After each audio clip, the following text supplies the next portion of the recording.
करना है, ठीक है, नया चालू किया है, फ्रेश वीडियो है।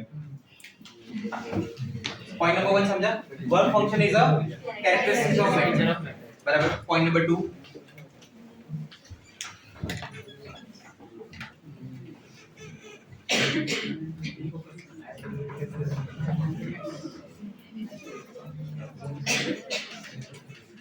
पॉइंट नंबर 2 में first one, kinetic energy of ejected electron Ke max of ejected electron, Ke max of ejected electron is independent of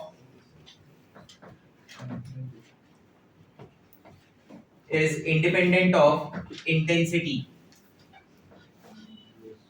Ke max of ejected electron is independent of intensity. जो थोड़ी देर पहले मैंने discuss किया, सुने ध्यान से क्या चीज है, इसका मतलब क्या हुआ।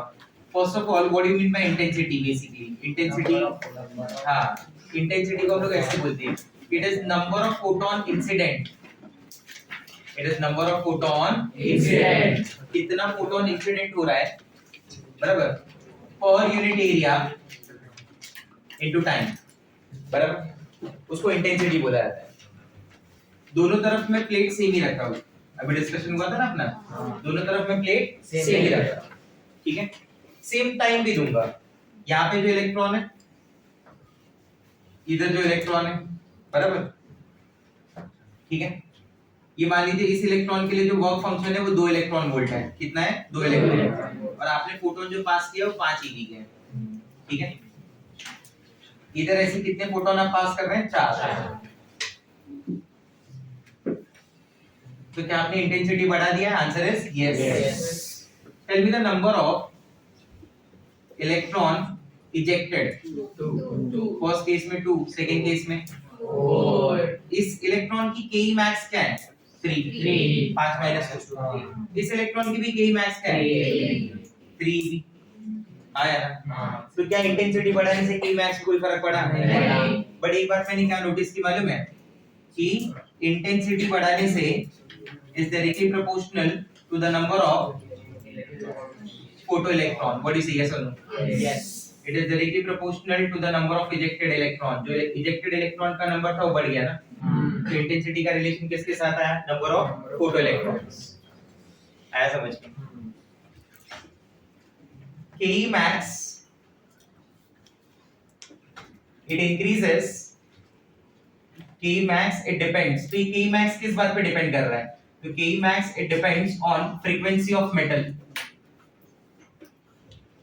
बराबर, या फ्रीक्वेंसी गलत, मेटल नहीं, फ्रीक्वेंसी और इंसिडेंट एनर्जी, फ्रीक्वेंसी और इंसिडेंट एनर्जी, ये Ke max वो जो फ्रीक्वेंसी आ रही है, जो E आ रही है ना, उस पर डिपेंड कर रहा है, बराबर।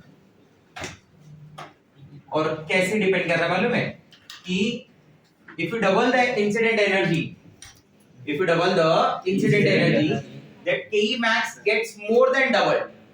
आप समझे?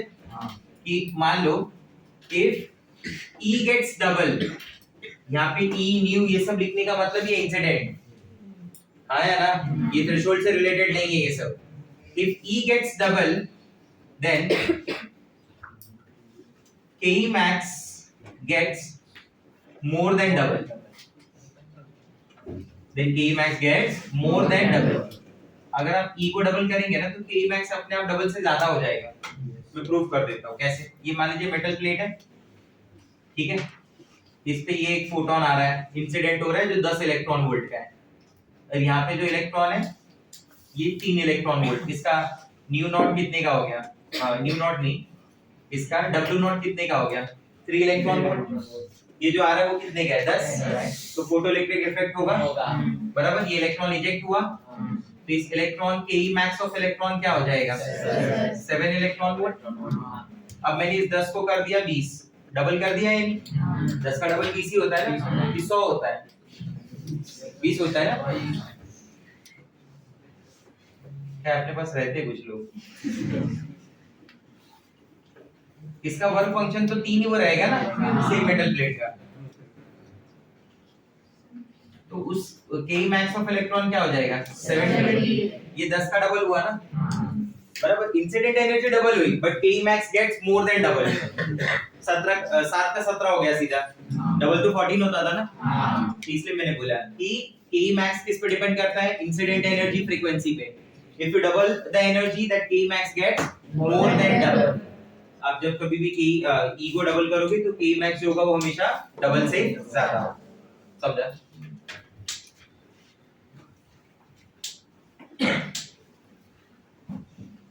इंटेंसिटी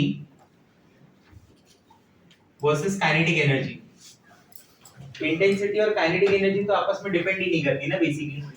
के max of ejected electron is independent of intensity. आप इंटेंसिटी बढ़ाओ मत बढ़ाओ, के मैक्स को फर्क पड़ने वाला नहीं है। देखो ये के मैक्स हो गया और इधर इंटेंसिटी डाल दिया, बराबर। मैं बोलता हूँ कि पहले इंटेंसिटी, पहले 2 इलेक्ट्रॉन आ रहे थे, फिर 4 आने लगे, क्या इंटेंसिटी बढ़ी या कम हुई?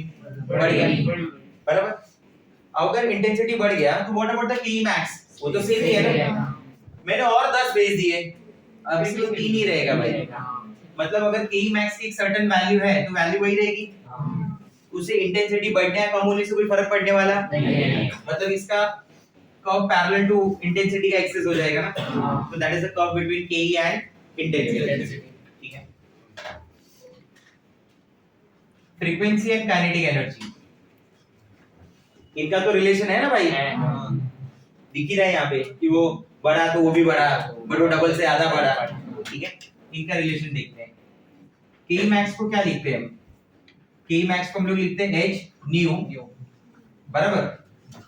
पहले तो ऐसे लिखते हैं e माइनस e नॉट, ऐसे शुरू होता है ना, w माइनस w नॉट, याद है? e माइनस e नॉट ऐसा लिखते हैं अपन। w is incident, not is work function. क्या मैं इसको ऐसे लिख सकता हूँ K max is equal to w की जगह h न्यू? आना बोलो भाई, है?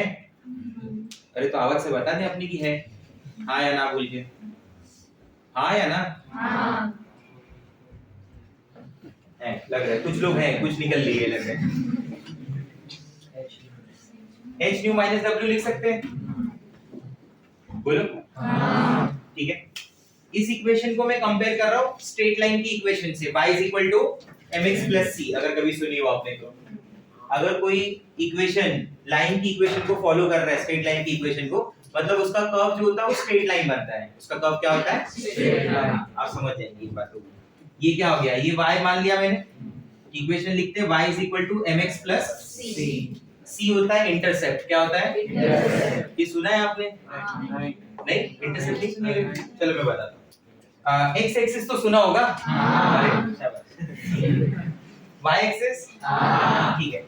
तो इतना आप समझे कि अगर कोई लाइन, मतलब कोई इक्वेशन है जो लाइन की इक्वेशन, स्ट्रेट लाइन की इक्वेशन को सेटिस्फाई करती है, मतलब उसके टर्म्स इससे मिलते जुलते हैं, बराबर, तुम्हारे वर्ड्स के हिसाब से बोल रहा हूँ, तो उसका ग्राफ जो बनता है वो स्ट्रेट लाइन बनता है। क्या बनता है? Straight line. उसमें एक चीज होती है जिसे बोला जाता है स्लोप। सुना है? अगर वो स्लोप पॉजिटिव है तो वो स्ट्रेट लाइन ऊपर की तरफ जाएगी, अगर स्लोप नेगेटिव है तो लाइन नीचे की तरफ आएगी। स्लोप पता है तो इंटरसेप्ट कैसे नहीं पता? इसका स्लोप क्या बना? ये m स्लोप होता है ना, तो इसका स्लोप क्या है? पॉजिटिव है। स्लोप का फार्मूला होता है tan थीटा। हां, तो उस हिसाब से tan थीटा की वैल्यू क्या है? h। वो तो देख लेंगे आप।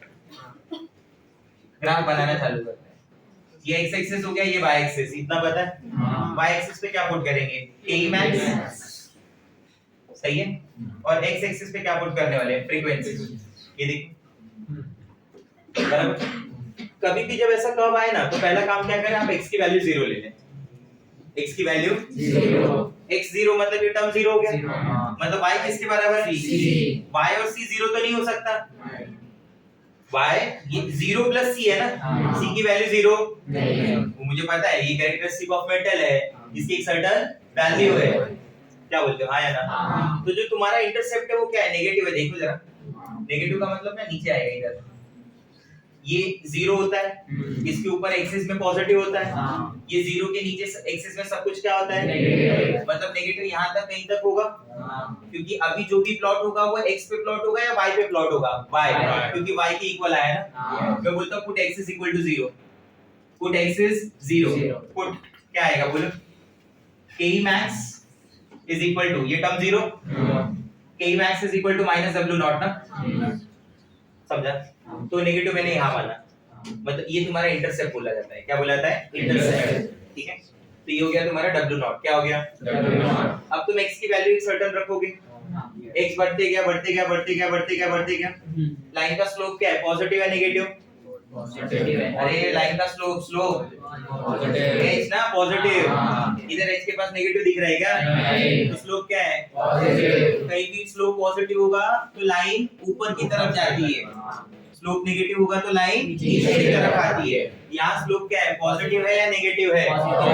पॉजिटिव है या नेगेटिव है? पॉजिटिव। बराबर, पॉजिटिव होगा तो लाइन किधर जाएगा? किधर जाएगा? ऊपर। समझा? ये उसका कर्व है, के मैक्स और फ्रीक्वेंसी का। समझ आ रहा है बात? क्लियर हो रहा है? ठीक है, समझ जाएंगे तुम ये सब इक्वेशंस वगैरह। y = mx + c। ठीक है,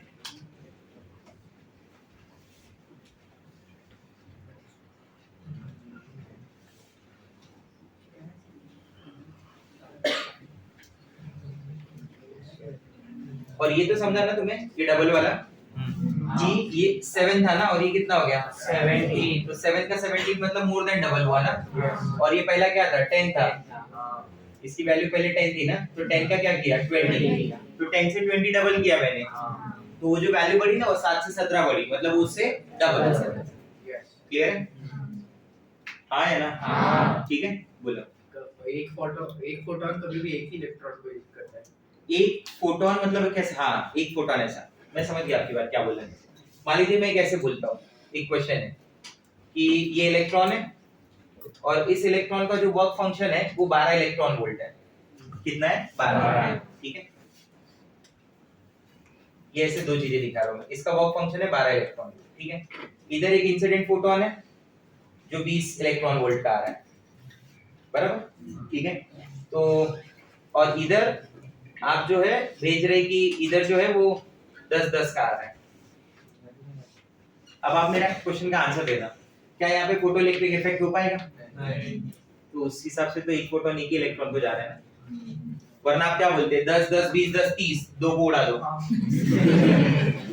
तो उस पॉइंट का मतलब ही क्या हुआ कि आप समझे मेरी बात? ऐसा नहीं है, वो जो पैकेट आएगी, जो एनर्जी पैकेट आपके पास, ये एनर्जी पैकेट आई, इसकी एक सर्टेन वैल्यू है, ये एनर्जी पैकेट मान लो मैंने ऐसा फेंका, ये गिरा इस पे, अब इसके पास अगर ताकत है सामने वाले न्यू नॉट से ज्यादा है इसकी इंसिडेंट एनर्जी फ्रीक्वेंसी, तो इलेक्ट्रॉन इजेक्ट होगा, नहीं है तो नहीं होगा। ऐसा नहीं कि दो मिलके एक इलेक्ट्रॉन को इजेक्ट करेंगे, वरना तो फिर फोटो इलेक्ट्रिक इफेक्ट यहाँ भी होगा ना।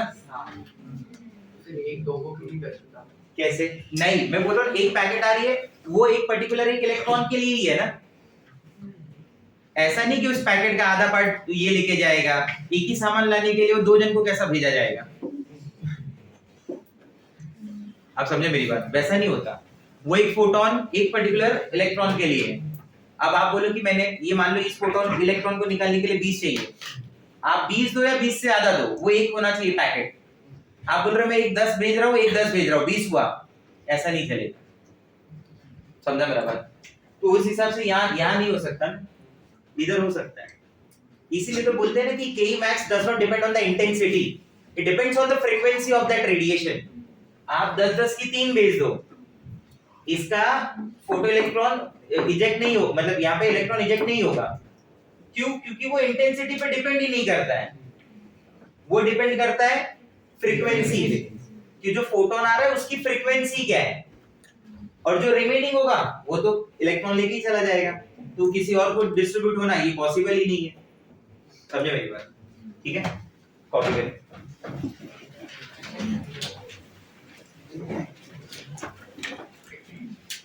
बंद कर।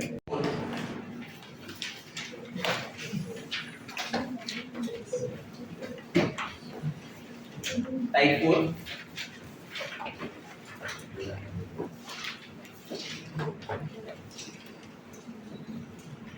numerical based on photoelectric effect,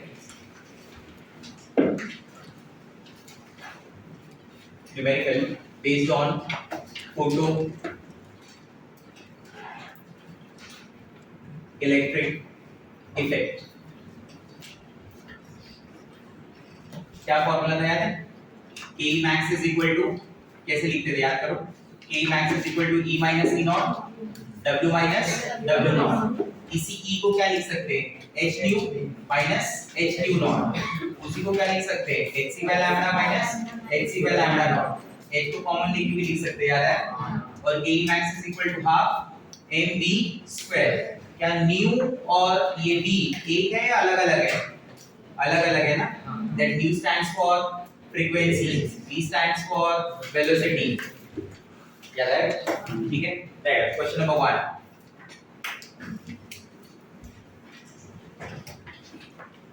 Question number 1, a wavelength of 300 nanometer,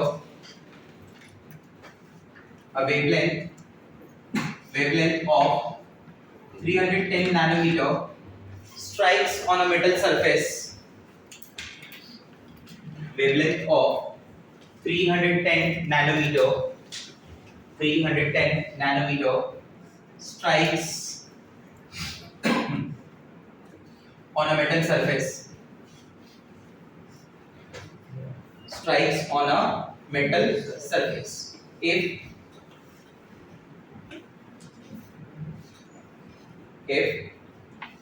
work function is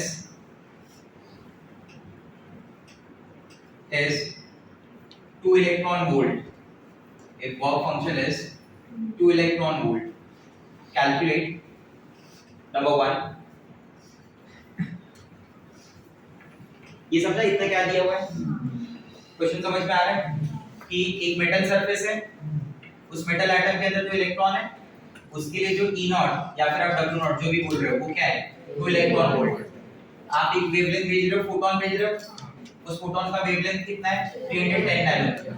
अब इसके ऊपर वो क्वेश्चन पूछ रहा है, तो मैं सारे टाइप के क्वेश्चन एक ही क्वेश्चन में इंक्लूड कर रहा हूं, ठीक है? पहला, calculate energy of, first one, calculate energy of incident radiation. देखो क्वेश्चन क्या है, calculate energy of incident radiation. ध्यान दीजिए यहाँ पे, ये वेवलेंथ है, ये फोटोन की वेवलेंथ है। क्या अगर फोटोन की वेवलेंथ पता है तो उसकी एनर्जी निकाल सकते हैं? कैसे? E is equal to hc by lambda, बराबर? और आपका लैम्डा ये जो दिया है वो नैनोमीटर में, तो शॉर्टकट है, में एनर्जी इलेक्ट्रॉन वोल्ट में आ जाएगी। क्या फॉर्मूला है? Energy electron volt is equal to hc by lambda। ये किसमें? नैनोमीटर। तो फॉर्मूला क्या था? 1240 310, बराबर? कितना? 4 electron volt is the answer. समझ गए बात? ठीक है, 4 electron volt is the answer. Topic है। अब इसके बाद तुम सॉल्व करोगे, एक समझा दिया मैंने, ठीक है? तो बाकी के जो भी पॉइंट्स हो तुम्हें सॉल्व करने हैं।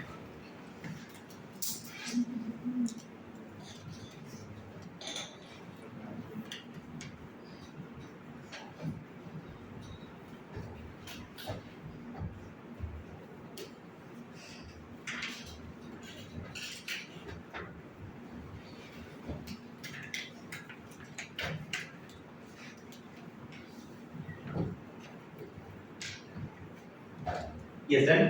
Yes. Second, PEE will, photoelectric effect will occur or not? क्या आंसर है आपका? Yes. Why? सर क्योंकि जो E इंसिडेंट रेडिएशन है वो एनर्जी है, वो ज्यादा है कंपेयर टू E नॉट। इसी को आप W greater than W not भी बोल सकते हैं, आपकी मर्जी। समझ गए ना सब लोग? जो इंसिडेंट है वो कितने का आ रहा है? इंसिडेंट देखिए कितने का आ रहा है? 4 का। और जो रिक्वायर्ड है वो कितने का है? 2 का। तो 4 तो बड़ा ही हुआ ना भाई, ठीक है? यूनिट भी तो सीखी। Third one, calculate frequency of incident radiation.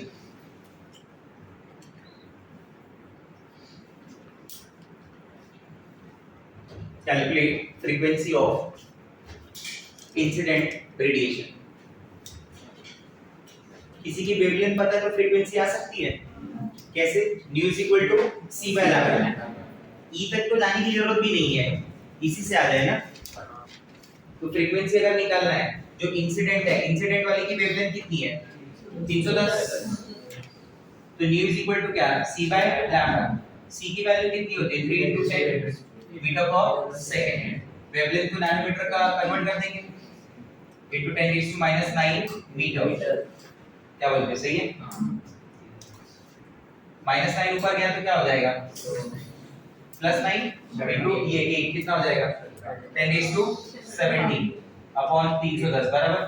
Metre metre gets cancel, पर सेकंड इज द आंसर। अब इसको देखो कैसे सॉल्व करोगे। जैसे एवरीवन 10⁻17 को मैं इसको 3 की जगह 300 लिखूं, तो 300 अपॉन 310। डिनोमिनेटर थोड़ा बड़ा है तो मतलब आंसर 1 से छोटा आएगा, 0.9 हो सकता है, 0.9 समथिंग आया ना अप्रोक्सीमेट। समझा मैंने क्या किया? तो मैं इसे क्या लिख रहा हूं मालूम है? Here I am writing it as 300 into 10⁻15 upon 310। इसकी अप्रोक्स वैल्यू क्या बोलेंगे 0.9 into 10⁻, तो 9 into 10⁻14। अरे समझा? पर सेकंड। नेक्स्ट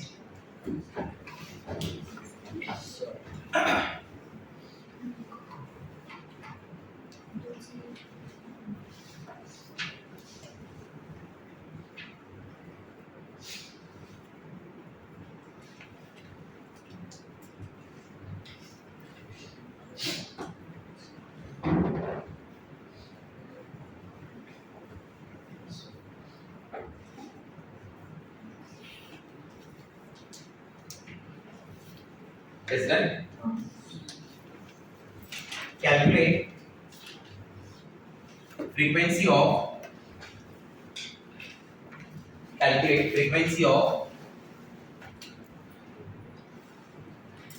या ऐसे लिखो फ्रीक्वेंसी पर लिखो कैलकुलेट न्यू नॉट को क्या बोलेंगे थ्रेशोल्ड फ्रीक्वेंसी। क्या आपको ई नॉट दिया हुआ है, वर्क फंक्शन दिया हुआ है? हाँ, तो उसकी उसी हिसाब से आंसर आ जाएगा। सबको समझेगा न्यू नॉट कैसे आ रहा है? ट्राई करके देखो कितना आ रहा है। Come on find out nu not.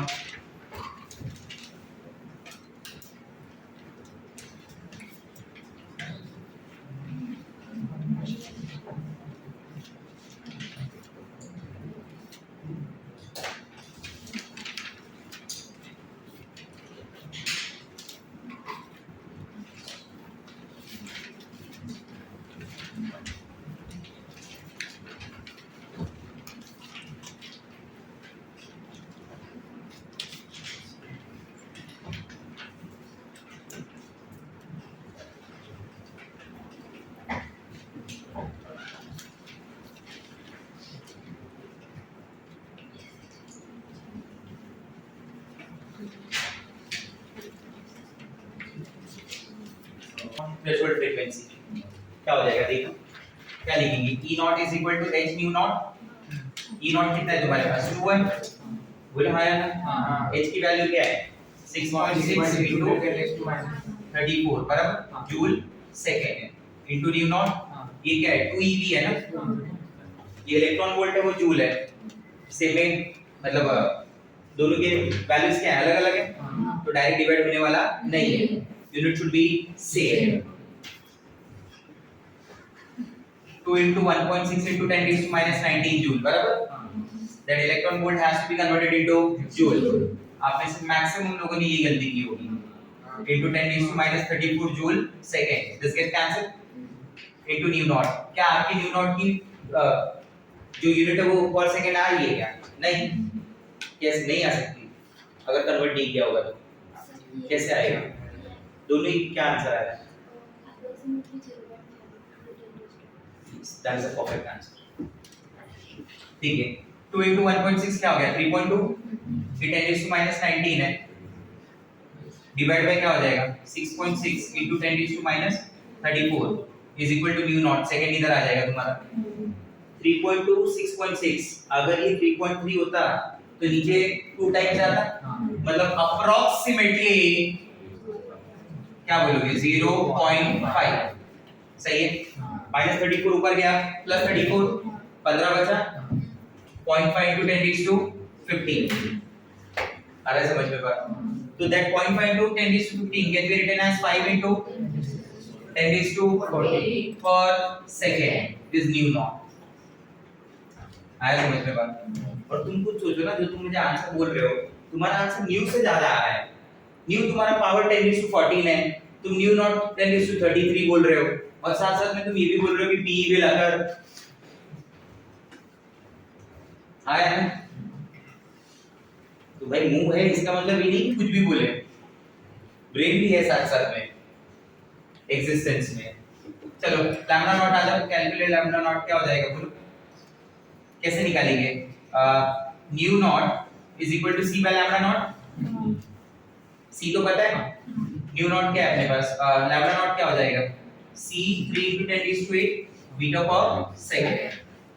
पर सेकंड ये भी है ना, तो कैंसिल हो ही जाएगा वो। न्यू नॉट कितना है तुम्हारा, 5 into 10 raised to 14 पर सेकंड। तो जो भी आंसर आएगा मीटर में आएगा, 3/5, ये 14 ऊपर गया -14 होगा, 10 raised to -6 मीटर। ठीक है, चलो ध्यान दो, ये क्वेश्चन का आंसर बताएंगे। Maximum 3 to 4 seconds. क्वेश्चन लिख के मेरा हुआ नहीं कि तुम्हें आंसर बोलना रहेगा। 4 seconds maximum. Calculate maximum kinetic energy of ejected electron. 1 number पे बोल रहे हैं, आंसर बोल रहे हैं?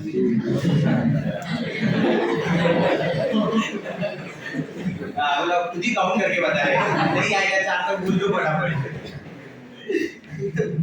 नहीं ना भाई, 2 is the answer, yes that's the correct answer. अब 2 क्यों करेक्ट निकला, क्योंकि दोनों वैल्यूज तुमने सेम यूनिट की ली ना, बराबर। तो be careful with the units, बराबर। आपके क्वेश्चन रॉन्ग होने में जो लिस्ट होती है कि क्यों रॉन्ग हुआ, एक कैलकुलेशन दूसरी यूनिट, ये दो बहुत मेजर है।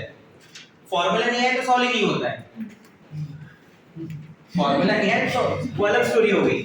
फार्मूला आने के बाद भी सॉल्व नहीं हुआ, सब कुछ समझने के बाद, तो दो ही चीज होती है, या तो हमारी कैलकुलेशन हम मैथमेटिशियन अलग लेवल पे है, बराबर, या तो हमने यूनिट गलत लिखा, जैसे अभी आपने यूनिट गलत किया था। ठीक है, कम ऑन, आंसर में k max कैसे लिख दोगे, e minus e naught, तो 4 minus 2 2 ev is the answer। Clear है? चलिए next question. Calculate maximum velocity of electron. k max का फॉर्मूला देखो, k max क्या होता है, हाफ mv स्क्वायर ना। ठीक है, अब यहाँ पे भी यूनिट बहुत मैटर करती है। ये देखिए, इसमें गलती यूनिट की होगी, k max, now don't write anything, see here, k max is equal to what, half mv square। उधर m क्या है मालूम है, m is the mass of electron, m is mass of electron, v is velocity of electron। तो आपको basically वो velocity पूछ रहा है, मास ऑफ इलेक्ट्रॉन तो तुम्हें पता ही है। k max क्या लिखोगे, 2ev, ये हाफ हो गया। मास ऑफ इलेक्ट्रॉन क्या है, 9.1 into 10 raised to -31 kg। अलग अलग फ्रेम में नहीं हो सकता, ऐसा यूनिट को सब में रखना पड़ेगा, into v स्क्वायर हो जाएगा, सही है। 2ev को चेंज करना पड़ेगा, 2 into 1.6 into 10 raised to -19 joule, क्योंकि किसी ने तो सुना है कभी, समझा है, जूल क्या है, kg metre square per second square. Joule क्या होता है, kg metre square per second square. 1/2 into 9.1 into 10 raised to -31 kg into v square, सही है। सब इस तरफ बुला लो, 2 into 2 4, 1.6 into 4 6.4, 6.4 into 10 raised to -19, ये समझा इधर आ गया, बराबर। इसको नीचे बुला लो, इधर क्या हो जाएगा, 9.1 into 10 raised to -31, ये क्या है, kg। जूल को क्या लिखोगे, kg metre square per second square. Unit समझ रहे हैं कैसे मैच हो रहा है? तो kg से kg गेट्स कैंसिल। जैसे v स्क्वायर का v करोगे under root, metre square per second square का क्या होगा, metre per second. What is the unit of velocity, ऐसा unit metre per second, so will get answer in metre per second. ठीक है, copy करेंगे। Question number 1 का replica दे रहा हूं, याद है रेप्लिका मतलब क्या होता है, सेम टाइप का क्वेश्चन होगा, आया समझ में, होमवर्क है।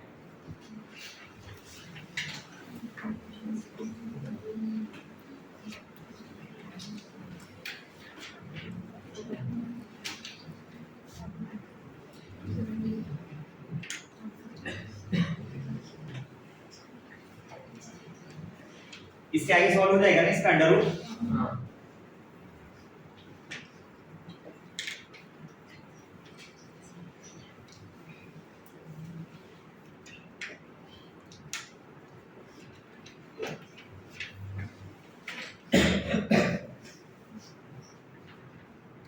वही ABCD E भी सेम सॉल्व करना है, ठीक है, कॉपी कर लो।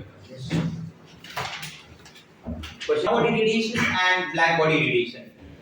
फोटो इलेक्ट्रिक इफेक्ट ने मुझे एक बात समझा दी कि लाइट में सिर्फ वेव नेचर नहीं है, लाइट में पार्टिकल नेचर भी है। तो अपने पास एक और पॉइंट है इसी बात को प्रूव करने के लिए, ठीक है। पॉइंट क्या है सुनना, थियरी और एक्सपेरिमेंट का डिफरेंस समझा रहा हूं। हॉट बॉडी रेडिएशन क्या है पहले ये समझ लो।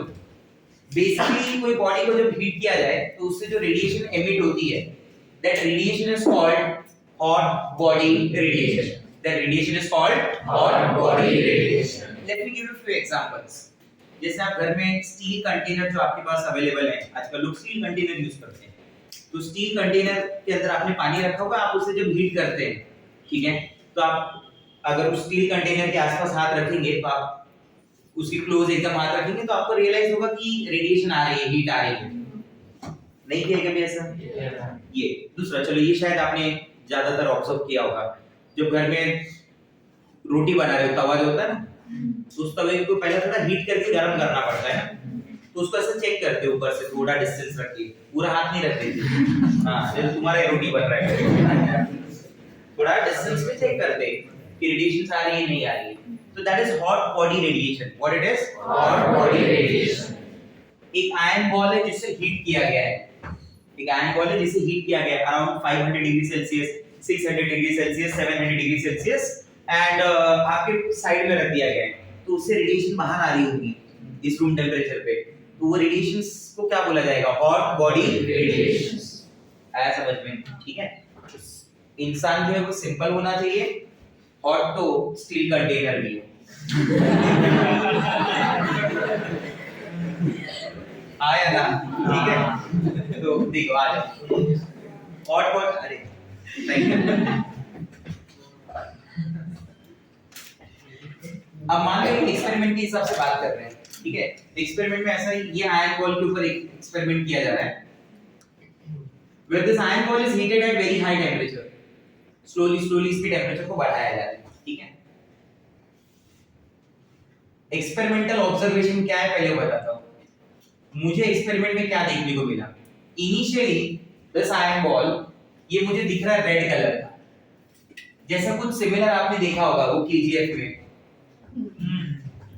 वो जब वो गन से फायर करता है, अगर आपने देखी हो मूवी, नहीं देखी तो ऐसा नहीं कि पहले जाके देखना ही है, एग्जांपल वैसे भी समझ जाए, तो बोले पहले आ जाके यही काम करना पड़ेगा।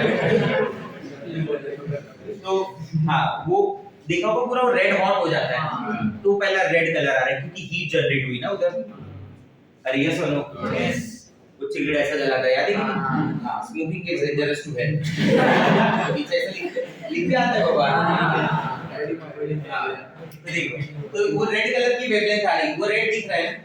कोई भी चीज हमें पर्टिकुलरली जिस कलर की दिखती है ना, मतलब उस कलर की वेवलेंथ एमिट हो रही है, बाहर जा रही है, रिफ्लेक्ट हो रही है, जो हमारे आंखों के ऊपर गिर रही है, इसलिए हमें वो ऑब्जेक्ट वैसा दिखता है, एक्सेप्ट व्हाइट एंड ब्लू, ठीक है। व्हाइट एंड ब्लैक, ब्लैक कोई कलर नहीं होता, जब कुछ नहीं दिखे तो ब्लैक है, आंखें बंद कर लो ब्लैक। अरे हाँ ना, बराबर ना ये बात? तो ब्लैक कोई कलर नहीं है, ठीक है। तो जो मुझे रेड कलर दिख रहा है ना, कोई कलर नहीं है। जब कोई भी वेवलेंथ वहां पे एब्सॉर्ब नहीं हो रही है ना, एमिट नहीं हो रही, तब वो ब्लैक कलर हो जाता है, वो ब्लैक कलर होता है। White is a mixture, white is a polychromatic, it is a 7 different colours basically, बराबर। बाकी कलर में तो आपको एक पर्टिकुलर वेवलेंथ होगी। तो जब रेड कलर है, तो मैं बोल रहा हूं कि रेड कलर की रेडिएशन उस कलर की वेवलेंथ आ रही है। रेड कलर का एक वेवलेंथ है प्योर में 380 नैनोमीटर टू 760 नैनोमीटर, तो 760 नैनोमीटर उसकी वेवलेंथ है, मान लो वो आ रही है, बराबर। इसे थोड़ा और हीट किया गया, और हीट किया गया, तो क्या होगा? धीरे धीरे सी और घर पे से पढ़ के आने का, वरना इधर जो मैं बोलूं वही सही है। That red changes to orange after some time. That red changes to orange. Orange, red ऐसा सब लिखा रहता है कलर का। मेन मुद्दे वाली बात पे आ जाएगी थोड़ी देर में। फिर orange changes to yellow, and slowly on extreme heating, it changes to blue color. ये एक्सपेरिमेंटल ऑब्जर्वेशन है मेरा इस पर्टिकुलर बॉडी को हीट करने पे। थ्योरेटिकल क्या ऑब्जर्वेशन मालूम है? Theoretical according to electromagnetic wave theory, ये ओल्ड टाइम की बात हो रही है, उस समय जो बोला गया था, according to electromagnetic wave theory that radiation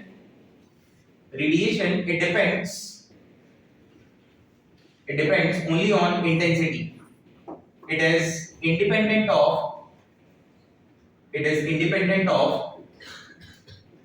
frequency and wavelength. कि जो रेडिएशन बाहर आ रही है ना, ये सिर्फ और सिर्फ किस बात पे डिपेंड करती है? इंटेंसिटी। इसका फ्रीक्वेंसी और वेवलेंथ से लेना देना नहीं है। ये किसके अकॉर्डिंग था? According to electromagnetic wave theory, ऐसा वो बोलता था। मैं बोलता हूँ कि अगर ऐसा है तो ये जो एक्सपेरिमेंटल ऑब्जर्वेशन दिख रही है ना, ये गलत है फिर, क्योंकि इस थ्योरी का क्या बोलना है कि ये सिर्फ किस पे डिपेंड करता है? इंटेंसिटी पे। मतलब एक वेवलेंथ आ रही है तो वही वेवलेंथ आएगी, खाली उसके नंबर कम ज्यादा हो सकते हैं ना। तो मतलब एक कलर अगर दिख रहा है तो वही कलर दिखेगा। वो अलग बात है कि वो कलर लाइट हो सकता है या फिर ब्राइट हो सकता है। वो लाइट भी हो सकता है, वो ब्राइट भी हो सकता है, ऐसा इसका बोलना था। बट मुझे तो कलर ही चेंज दिख रहा है ना, सीधा सीधा। कलर चेंज मतलब वेवलेंथ चेंज, मतलब it depends on the wavelength. तो ये जो बात था ना, ये जो थ्योरेटिकल पॉइंट था, ये गलत था। आप समझ रहे हैं मेरी बात को?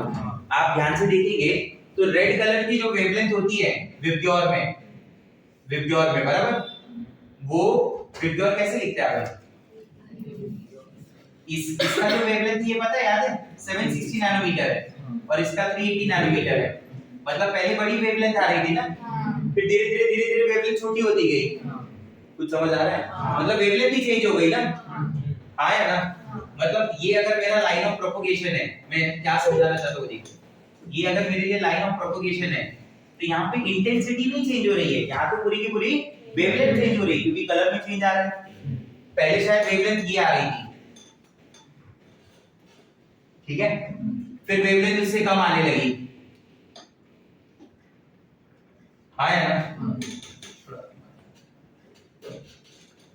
कुछ समझ में आ रहा है? फिर उससे भी कम आने लगी, फिर उससे भी कम आ रही है।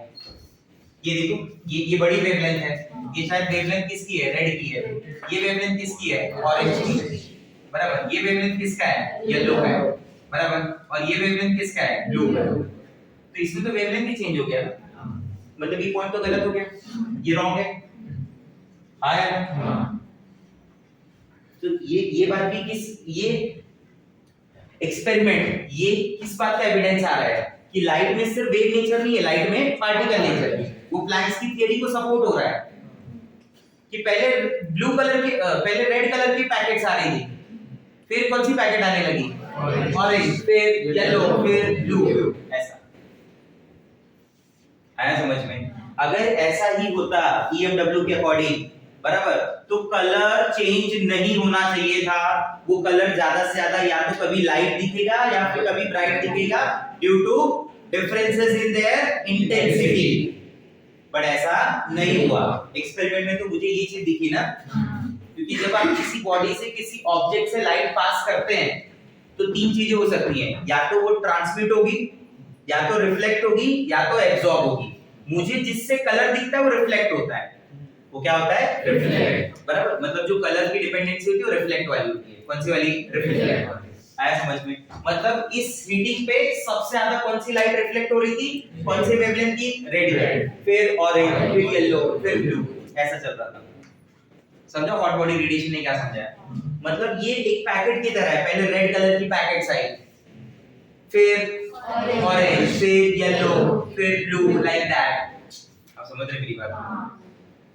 तो ये नेचर कैसा है? कंटीन्यूअस है या डिसकंटीन्यूअस है? डिसकंटीन्यूअस। पैकेट्स किया है, पैकेट्स का मतलब क्या हुआ? एक पैकेट आया, रुका, फिर आया, फिर रुका, फिर आया, फिर रुका ना, वैसा वाला नेचर हो रहा है। तो ये भी सपोर्ट किसको जा रहा है? प्लैंक्स थ्योरी, बराबर। मतलब बेसिकली ऐसा है कि पार्टिकल नेचर को सपोर्ट हो रहा है। समझ आ रहा है बात? ब्लैक बॉडी रेडिएशन क्या होता है? यही जब हम किसी ब्लैक बॉडी एक ऐसा बॉडी होता है, एक ऐसा आप बोल सकते हैं कि एक ऐसा सब्सटेंस में मान रहा हूं जो एक परफेक्ट एब्जॉर्बर है और एक परफेक्ट एमिटर है। मतलब वो सारी की सारी वेवलेंथ की हीट को क्या कर सकता है? एब्जॉर्ब। साथ ही साथ वो सारी की सारी वेवलेंथ की हीट को क्या कर सकता है? रिफ्लेक्ट। उसे बोला जाता है परफेक्टली ब्लैक बॉडी, और उसकी रेडिएशन को बोला जाता है ब्लैक बॉडी रेडिएशन। उसकी रेडिएशन को बोला जाता है ब्लैक बॉडी रेडिएशन। एक एक्सपेरिमेंट में जो वेवलेंथ और इंटेंसिटी का कर्व ड्रॉ किया गया, ये वेवलेंथ हो गया और ये क्या हो गया? इंटेंसिटी। ब्लैक बॉडी रेडिएशन मान लो कि मैं वेवलेंथ और इंटेंसिटी का कर्व ड्रॉ कर रहा हूं, बराबर? तो कर्व कुछ इस तरीके का दिखाई दिया, इस तरीके का।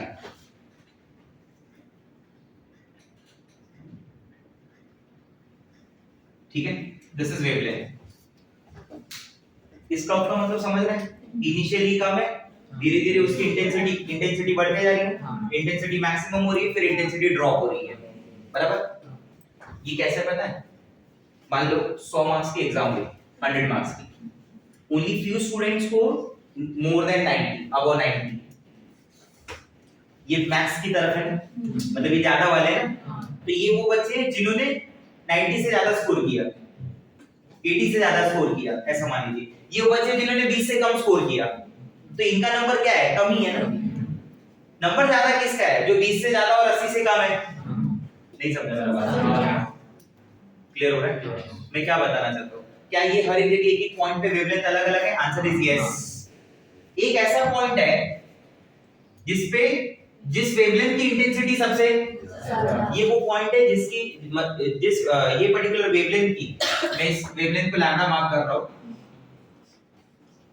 ठीक है? मैं इसे लैम्डा मार्क कर रहा हूँ। इसकी इंटेंसिटी सबसे ज्यादा है, ये देखिए, इस पूरे कर्व पे इसकी इंटेंसिटी सबसे ज्यादा। जिस वेवलेंथ की इंटेंसिटी सबसे ज्यादा होगी वहां उस वेवलेंथ को मैं बेसिकली अभी के लिए बुलाऊंगा लैम्डा मैक्स। क्या बुलाऊंगा? Lambda max. ये lambda max it doesn't mean the longest wavelength.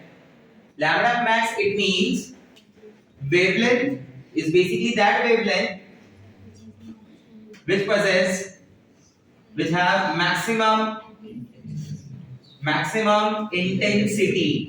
यही वो वेवलेंथ होगी जो हमारी आंखों को दिखाई देगी। ये छोटी बड़ी ये सब नहीं दिखाई देगी। इसकी इंटेंसिटी सबसे ज्यादा आ रही है, मतलब इसके number of incident photon per unit time सबसे ज्यादा है। ये कैसी सिचुएशन है मालूम है? समझना मेरी बात को।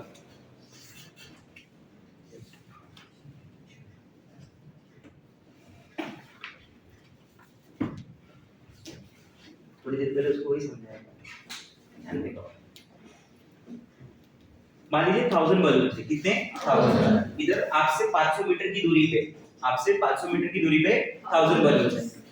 1000 बलून में 800 बलून्स या 880 मान लीजिए, चलिए 888 मान लीजिए, 900 मान लेते, ज्यादा बेटर पड़ेगा। 900 बलून्स रेड कलर के, कितने? कितने पूछा? रेड। कितने बोला? बोलते रेड। 900 बलून्स कौन से कलर के? रेड। 50 बलून जो है ब्लैक कलर के, ठीक है? 30 बलून जो है वो येलो कलर के, और 20 बलून जो है वो तुम्हारे फेवरेट कोई भी कलर के लिए, ठीक है? अब सुनना मेरी बात को। जब मैं 500 मीटर की दूरी से ज्यादा देखूंगा ना, तो रेड कलर ही मेरी आंखों में बार-बार आएगा। वही है इंटेंसिटी मैक्सिमम। नहीं समझा मेरा बात? इनमें वेवलेंथ, उसमें बलून छोटा बड़ा कौन सा उससे मतलब नहीं है मेरे को। मैंने ये थोड़ी बोला रेड कलर का बलून सबसे बड़ा है, मैंने बोला रेड कलर के बलून का नंबर सबसे ज्यादा है, उसकी इंटेंसिटी सबसे ज्यादा। मैं ये बोलना चाहता हूं। बाकी के नंबर तो कम है ना। इधर अगर मुझसे पूछा जाए कि जो शॉर्टेस्ट वेवलेंथ है एंड जो लॉन्गेस्ट वेवलेंथ है, they are very few in number. What do guys say? Yes और no? They are very few in number. Check this. ये देखिए, ये बहुत कम है, ये भी बहुत कम है, ये वाले ही ज्यादा है। आया? This is at T1, this is at T1। अब इसी एक्सपेरिमेंट में ना टेंपरेचर को बढ़ाया गया T2 पे और नया कर्व प्लॉट किया गया। नया कर्व जब प्लॉट हुआ तो उसमें कुछ अलग चीज दिखी, उसमें कुछ ऐसा दिखा। इसका लैम्डा मैक्स दिख रहा है, इधर आ गया।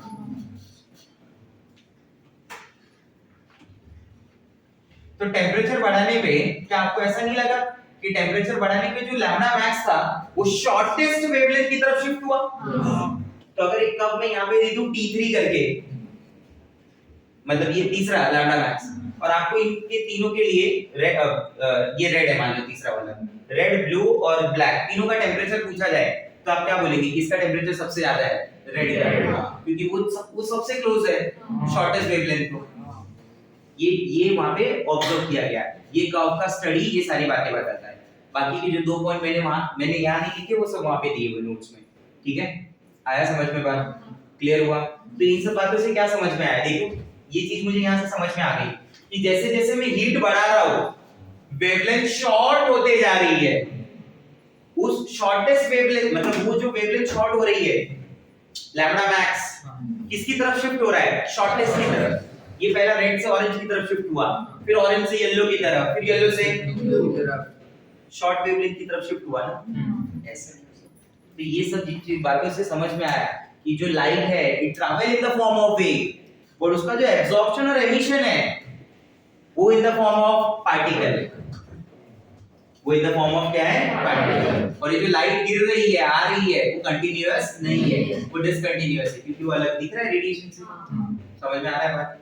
क्लियर हो रहा है पॉइंट्स? ठीक है, समझा? What is black body? Black body एक बेसिकली ऐसा बॉडी होगा जो एक परफेक्ट एब्जॉर्बर है और एक परफेक्ट एमिटर है, बराबर? उसकी जो रेडिएशन होती है, उन्हीं रेडिएशन को क्या बोला जाता है? ब्लैक बॉडी रेडिएशन, बराबर? नॉर्मल किसी बॉडी में रेडिएशन की बात करते हैं तो उसे बोलते हैं हॉट बॉडी रेडिएशन। आया समझ में? अगर ये वेव नेचर होता तो आपके कलर, वो जो रेडिएशन में जो कलर आ रहा है वो कलर कभी चेंज होना नहीं चाहिए। लेकिन जब मैं सब्सटेंस को हीट कर रहा हूं, बॉडी को हीट कर रहा हूं, अगर उसका कलर चेंज हो रहा है मतलब उसकी वेवलेंथ चेंज हो रही है। ये बात समझ में आ गई? ये समझा कि इसमें जो ये इस तरफ वाले शॉर्टर वेवलेंथ है, इस तरफ वाले लॉन्गर वेवलेंथ, तो उनका नंबर रिलेटिवली हमेशा कम है ना। जैसे वो ब्लैक कलर का बलून, ब्लू कलर का बलून, येलो कलर का बलून, उनका नंबर तो हमेशा कम है। नहीं समझा मेरा बात? क्लियर हुआ ये पॉइंट? ठीक है।